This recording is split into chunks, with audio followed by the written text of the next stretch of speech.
നല്ല ക്വാളിറ്റി ഉള്ള പശുക്കളാണ്. നമ്മൾ കൃഷ്ണഗിരിയിലാണെങ്കിലും ചിന്താമണിയിലാണെങ്കിലും ഡയറക്റ്റ് വീടുകളിലൂടെ മാത്രം പോയി സെലക്ട് ചെയ്ത് ആ ഗ്യാരണ്ടിയോട്, അതായത് കാമ്പ് നമ്മൾ ഗ്യാരണ്ടിയോട് കൂടി വാങ്ങിക്കുകയാണ്. കൂടുതലും നമ്മൾ എടുക്കുന്നത് 1-ാം പേറും 2-ാം പേറും പശുക്കളാണ് നമ്മൾ കൂടുതലായിട്ട് എടുക്കുന്നത്. എൻ്റെ കയ്യിൽ ഒരു 65-ന് മേലോട്ട് 1,30,000 വരെ വില വരുന്ന പശുക്കളാണ് ഉള്ളത്.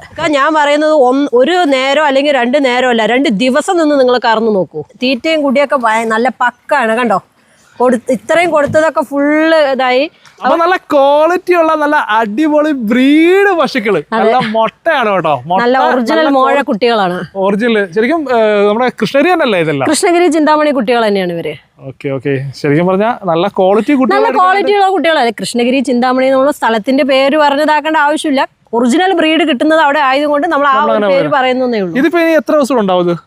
ഇതൊക്കെ ഒരു 15 ദിവസം 20 ദിവസം ടൈമിന്റെ നമുക്ക് ആകുന്ന രീതിയിലുള്ള പശുക്കളാണ്. അതെ അതെ, നല്ല പാൽ കപ്പാസിറ്റി ഉള്ള നല്ല മടിസെറ്റ് കാര്യങ്ങളുള്ള പശുവാണ്. അതെ അതെ അതെ. പാലൊക്കെ അത്യാവശ്യം നല്ല ഒരു 20 ലിറ്റർ ഒരു ക്വാളിറ്റിയിലൊക്കെ വരാൻ സാധ്യതയുള്ള പശുക്കളാണ്. അതെ അതെ അതെ. ഇതൊക്കെ നമുക്ക് അത്യാവശ്യം മാന്യമായ റേറ്റിൽ നമുക്ക് എടുക്കാം. തീർച്ചയായും ഡൗട്ട് ചോദിച്ചിട്ട് നമുക്കിപ്പോ ഒന്നിലധികം പശുക്കൾ എടുക്കുമ്പോൾ അതിനകത്ത് എന്തെങ്കിലും റിഡക്ഷൻ കാര്യങ്ങൾ നമ്മൾ പ്രത്യേകം ചെയ്യുന്നുണ്ടോ?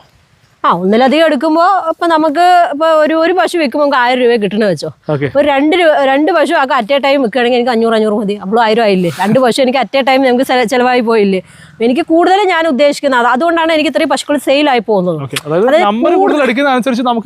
അല്ല ഇപ്പൊ ഞാൻ ഒരു പശുവിൽ ഞാൻ 10,000 വേണം 15,000 വേണം പറഞ്ഞ് ഞാൻ ഒരു മാസത്തിൽ ഒരു പശു വിൽക്കണമെന്ന് വെക്കുക, എനിക്ക് ഒരു 10,000 15,000 എനിക്ക് കിട്ടുമായിരിക്കും. പക്ഷെ അതിനെനിക്ക് അവിടെ ഒരുപാട് എക്സ്പെൻസ് വരുന്നുണ്ട്. പക്ഷെ എനിക്ക് 500 അല്ലെങ്കിൽ 700 1000 കിട്ടിയാലും മതി, കുഴപ്പമില്ല എന്ന് പറഞ്ഞാൽ എനിക്ക് ഒരു ദിവസം 10 ചിലവായ എനിക്ക് അതല്ലേ ലാഭം. തീർച്ചയായും തീർച്ചയായും. ഇതിപ്പോ ചേട്ടൻ നമ്മുടെ 3ാമത്തെ പ്രസവത്തിലുള്ള പശുവാ. 3ാമത്തെ പ്രസവമാണ്? അതെ അതെ. പക്ഷേ ഹെൽത്തിന്റെ കാര്യത്തിൽ ഒരു ഇതുമില്ല. തീറ്റയും കുടിയൊക്കെ നല്ല പക്കാണ്. കണ്ടോ, ഇത്രയും കൊടുത്തതൊക്കെ ഫുള്ള് ഇതായി. അതുപോലെ പ്രസവിച്ചിട്ടുണ്ട് ഇവള്. പ്രസവിച്ചിട്ടുണ്ട്. ഇപ്പൊ 2 നേരം കൂടെ 15 ലിറ്റർ പാല് കിട്ടുന്നുണ്ട്. 15 ലിറ്റർ പക്ക കറക്കുന്നുണ്ട്. ആർക്ക് വേണമെങ്കിലും 2 നേരം 2 ദിവസവും വേണമെങ്കിൽ വന്ന് കറന്നു നോക്കാം. അതായത് കറവയുള്ള പശുക്കളെ നമുക്ക് പാല് ഇപ്പൊ നിലവിലുള്ള പശുക്കളെ നമുക്ക് അളവ് തന്നെ നോക്കിയിട്ട് എടുക്കാം. അതെ അതെ. ഗ്യാരണ്ടിയോട് ഇതിപ്പോ എന്താ പറഞ്ഞാൽ നമ്മൾ ഈ ലോഡ് അധികവും നമ്മൾ 1-ാം പ്രസവവും 2-ാം പ്രസവവും മാത്രമാണ് ഞങ്ങൾ എടുക്കാറ്. പക്ഷെ ചില സ്ഥലത്ത് നമ്മൾ പോകുമ്പോൾ 1-2 പശുക്കൾ ഇങ്ങനെ 3-ാം പ്രസവത്തിലൊക്കെ നിൽക്കുന്നുണ്ടാവും. അപ്പം അത് നമ്മൾ എടുക്കാൻ നിർബന്ധിതരാണ്. കാരണം വിലയൊന്നും അഡ്ജസ്റ്റ് ആയി കിട്ടണമെങ്കിൽ. പക്ഷെ നല്ല ആരോഗ്യമുള്ള പശുക്കളാണെങ്കിൽ ഞങ്ങൾ എടുക്കും. അത് മാത്രമല്ല 3-ാം പേര് ആവശ്യക്കാരുണ്ട്. പക്ഷെ ഇതാ കറവില് നല്ല പക്കയാണ് ഇവള്. പക്ഷെ കാഴ്ചയില് ഈ 3-ാം പേര് പറയില്ല കേട്ടോ. നല്ല ഹെൽത്തി കണ്ടീഷൻ ആണ്. അല്ല അത് മാത്രമല്ല, ഇത് നോക്കൂ, ഒരു വട്ടം ഫുള്ള് കൊടുത്തത് ഫുള്ള് കാലിയാക്കി. നമുക്കിവിടെ വന്ന് തീറ്റി കുടി കാര്യങ്ങളൊക്കെ കണ്ടു നോക്കി എടുക്കാം. ഞാൻ പറയുന്നത് ഒരു നേരം അല്ലെങ്കിൽ 2 നേരം അല്ല, 2 ദിവസം നിന്ന് നിങ്ങൾ കറന്നു നോക്കൂ. എന്നിട്ട് എടുത്താൽ മതി. തീറ്റ നിങ്ങൾ തന്നെ കൊടുത്തോളൂ.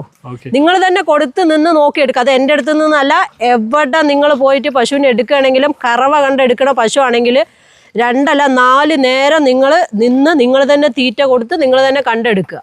ഓക്കെ. ഇതിപ്പം നമുക്ക് ഏകദേശം എന്ത് റേഞ്ച് ഇറങ്ങുമെന്ന് പറയാൻ പറ്റുമോ? ഇതിപ്പോ ഞാൻ ചോദിക്കുന്നതൊക്കെ ഞാനിപ്പോൾ 80 രൂപയൊക്കെ ചോദിക്കുന്നുണ്ട്. പക്ഷേ വില നെഗോഷ്യബിൾ ആണ്. 3-ാമത്തെ പ്രസവം ആയതുകൊണ്ട് ഇതിന്റെ മാത്രമേ ഞാൻ വില പറയുന്നുള്ളൂ. വേറെ ഒന്നിനും ഞാൻ വില പറയുന്നില്ല. ഒരു റേഞ്ച് മാത്രമേ ഞാൻ പറയുള്ളൂ. പക്ഷെ ഇതിന് ഞാൻ ചോദിക്കുന്നതൊക്കെ 80 ചോദിക്കുന്നുണ്ട്. പക്ഷെ വില നെഗോഷ്യബിൾ ആണ്. നന്നായി അഡ്ജസ്റ്റ് ചെയ്ത് കൊടുക്കും ഈ പശുവിനെ. നല്ല സുന്ദരിയാണ്, നല്ല സ്വഭാവം ഉണ്ട്. ഞാൻ ഇങ്ങനെ വന്ന് നിന്നാലും അവൾക്ക് ഒരു പ്രശ്നമല്ല.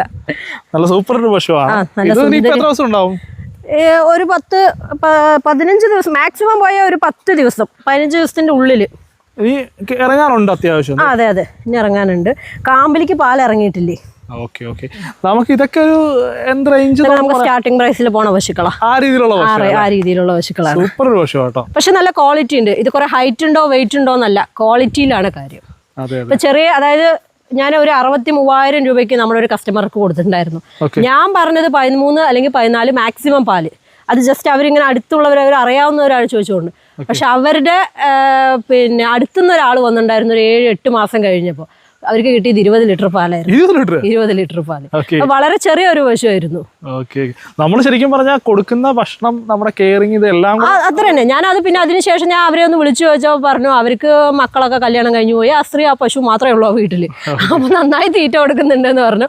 എന്തോ അവരുടെ ഭാഗ്യമായിരിക്കും 20 ലിറ്റർ പാല് കിട്ടി. കിട്ടുന്നുണ്ട്. അതെ. അപ്പൊ നമ്മുടെ സ്മിതയുടെ കോൺടാക്ട് ഡീറ്റെയിൽസ് കാര്യങ്ങളൊക്കെ ഞാൻ ഡിസ്ക്രിപ്ഷനിൽ കൊടുക്കുന്നുണ്ട്. ആവശ്യമുള്ളവർ കോൺടാക്ട് ചെയ്യുക. മറ്റൊരു എപ്പിസോഡോട് വരും കാണുന്നത്.